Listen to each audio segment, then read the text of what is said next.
본격적인 나들이철이 시작되고 실외 마스크 착용 의무도 전면 해제되면서 가을 축제가 잇따라 열리고 있습니다. 네, 특히 우리 지역에서는 올해 처음으로 개최되는 행사가 있는데요. 바로 목포 뮤직플레이입니다.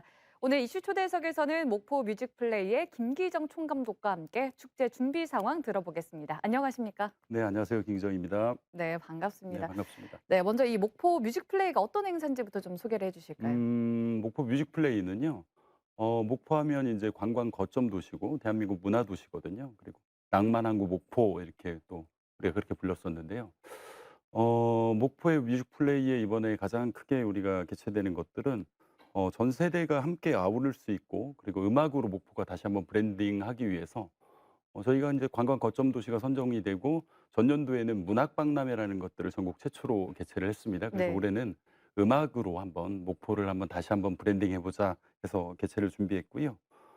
그 음악으로서 다시 한번 목포가 음악도 하나의 시초고 음악도 목포가 굉장히 대한민국에서 어떤 문학 발전에 크게 기여했다는 것들을 전 국민에게 한번 다시 한번 알려주고자 했던 것들이 첫 번째 목표가 있고요.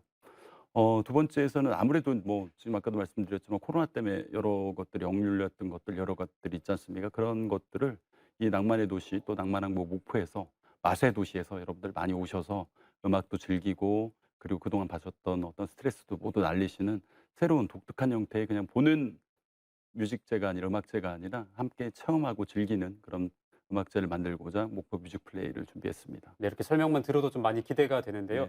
네. 목포 뮤직플레이의 총감독으로서 어떤 점을 가장 좀 신경을 쓰고 계신가요? 음. 이제 전국에서 목포뿐 아니라 굉장히 음악제가 다양한 형태로 많이 열리고 있어요. 네. 그래서 이게 또 대동소이하게 거기서 거기인 음악제를 만들지 말자라고 목표를 뒀습니다. 아까 말씀드렸듯이 목포하면 뭐 개항 이후에 우리가 잘 알고 있는 이난영 선생님 비롯해서 뭐 남진 선생님도 계시고 또 훨씬 더 많은 뮤지션들이 계시는데요. 또 젊은 뮤지션들도 굉장히 많습니다. 그래서 그냥 공연하고 끝내는 게 아니라 보시면 이제 김준수 국악인 김준수 씨가 계시는데요. 그의 선생님이에요. 박방금 선생님이라고. 그 선생님과 콜라보하는 공연도 준비되어 있고요. 네. 미스트롯으로 유명했던 그 양지은 씨하고 또 양지은 씨의 또 선생님이 김순자 선생님하고 콜라보 공연, 억수와 또 아내라는 선생님의 콜라보 공연도 준비되고 있고요.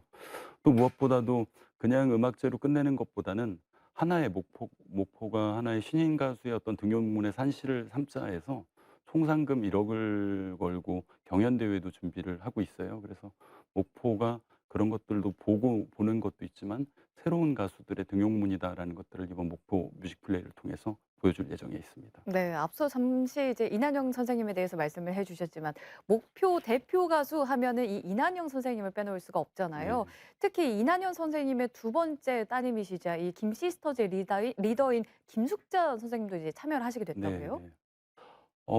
김숙현 선생님 어제 새벽에 인천공항을 통해서 입국하셨습니다. 네. 84 세시거든요. 굉장히 LA에서 이제 오셨는데요. 우리가 이제 이난영 선생님은 목포의 눈물로 워낙 뭐 전 국민들이 알고 있고요. 조금 약간 좀 덜 알려진 게 김시스터즈입니다. 이난영 선생님 자제분들로 구성돼 있는 그런 그룹이었는데요. 어떻게 보면 대한민국 최초의 걸그룹의 시초다 이렇게 보시면 되거든요. 네. 지금 이제 케이팝이 전 세계적으로 굉장히 각광을 받고 있죠. 그런 뭐 블랙핑크의 시초가 뭐 김시스터즈다 할 정도로 있는데 선생님께서 굉장히 적극적으로 이번에 참여해 주시겠다라고 하셔서 아까 네. 말씀드렸듯이 어제 새벽에 입국을 하셨고요. 선생님이 인제 그렇게 입국하셔서 목포 시립교향악단하고 같이 콜라보하는 공연도 준비되어 있어요. 그래서 굉장히 의미 있는 시간이 될 것 같고요.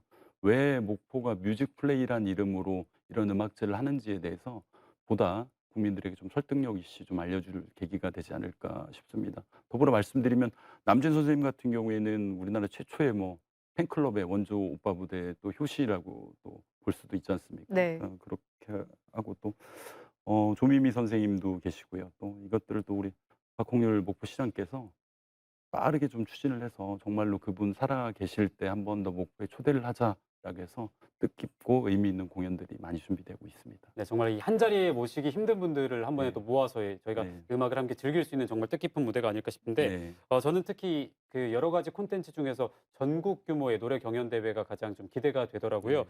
1차, 2차 예선을 치르고 이제 오는 30일에 준결승을 앞두고 있다고 들었습니다. 이 경연 대회의 참여율과 또 경연의 분위기는 좀 어땠습니까? 굉장히 처음에는 좀 걱정을 했습니다. 공중파나 이런 곳들에서 굉장히 또 그리고 또 경연대회가 홍수다 싶을 정도로 많은 경연대회가 열리고 있었잖아요. 네. 근데 과연 얼마나 참여할까 이런 것들을 좀 저희가 걱정을 했었는데요. 걱정과는 다르게 한 500여 팀이 넘게 참여를 해 주셨어요. 그래서 저희가 1, 2차 예심까지 다 끝냈거든요. 그리고 또 이게 또 하나 걱정됐던 것들은 죄송하지만 좀 지역 중심으로 모이는 게 아닌가 좀 걱정을 했는데 네.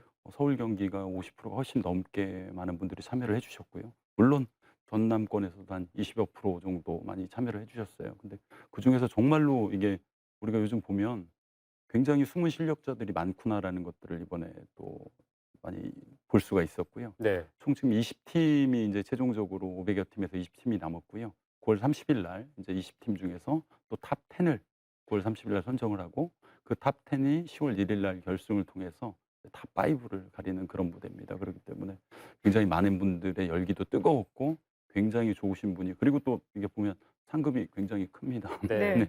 아까 말씀드렸듯이 그러기 때문에 좋은 분들이 좀 많이 와 주셨고 잘 될 거라고 예상되어지고 있습니다. 네, 말씀을 들어보니까 어떤 실력자분들이 계실지 무척 궁금해지는데요. 네. 이 목포 뮤직플레이에서는 이런 노래 경연대회뿐만 아니라 댄스 경연대회도 만날 수가 있다고요? 네. 저희가 준비를 하면서 그냥 이걸 단순하게 음악으로만 가지고 가야 되는지를 고민을 되게 많이 했어요. 네. 그거보다는 실제적으로 음악이 중심이 돼서 참여하는 어떤 것들을 많이 해 보자. 실제 그래서 아까 경연 대회도 만들었던 거고요. 또 지금 뭐 여러 가지 대세하면 또 댄스가 또 굉장히 대세지 않습니까? 네. 그래서 저희가 뭐 뮤직플레이의 테마송을 하나 만들었었습니다. 그래서 그 테마송을 토대로 해서 사람들에게 사전에 좀 붐업하는 댄스 챌린지를 좀 진행을 했었고요. 지금 이제 저희가 16강, 8강, 그다음에 4강 한 다음에 최후의 두 팀을 이제 선정을 하게 되는데요. 심사위원 면면을 또 보더라도 또 우리가 또 굉장히 또 리에이 선생님이라고 공전에 또 잘 나왔던 그런 선생님들, 최고의 선생님들이 구성되어 있고요. 또 거기에 출연했던 게스트들이 스페셜 팀들이 많이 준비가 돼 있어요. 코카인 버터라든지 앰프의 어떤 공연들도 준비되어 있기 때문에 다양한 형태의 그런 공연들도 함께 보실 수 있다라고 보시면 되고 일반인들도 현장에서 즉석에서 또 참여하는 이런 것들도 있고 굉장히 재밌는 프로그램들이 많이 있습니다. 네, 정말 뭐 이 참가할 수 있는 프로그램 굉장히 많이 준비하신 것 같은데 네. 뭐 전시다 체험 프로그램이 굉장히 다양하게 준비가 돼 있다고 들었습니다. 어떤 게 있는지 소개를 좀 해주시죠. 전시 프로그램 중에서는 이제 가장 크게 우리가 봤던 것들이요.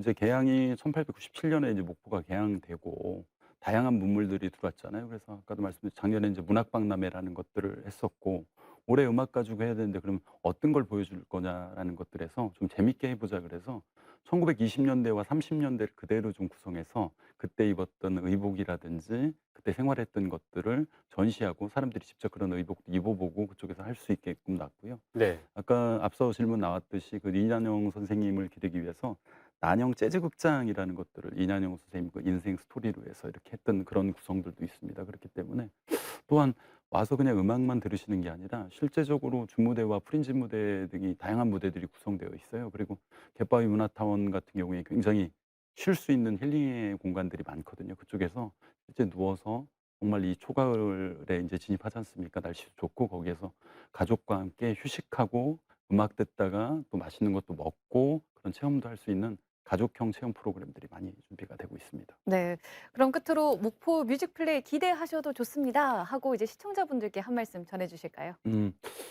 가을의 문턱입니다. 그리고 이제 더위도 이제 한풀 꺾였고요. 지금 아니면 뭐 저녁에 이렇게 선선한 것들을 지금 시기 아니면 이제 없지 않습니까? 네. 이 가을의 문턱에서 코로나도 이제 많이 이제 사라졌기 때문에 여러분들 대한민국 문화의 도시입니다. 그리고 관광 거점 도시고요. 맛의 도시입니다. 이 목포에 오셔서 많이 즐기시고 좋은 추억 만드셔서 '아 목포가 정말로 우리나라 대한민국 음악의 효시였구나.'라는 것들을 많이 알고 가셨으면 좋겠습니다. 네.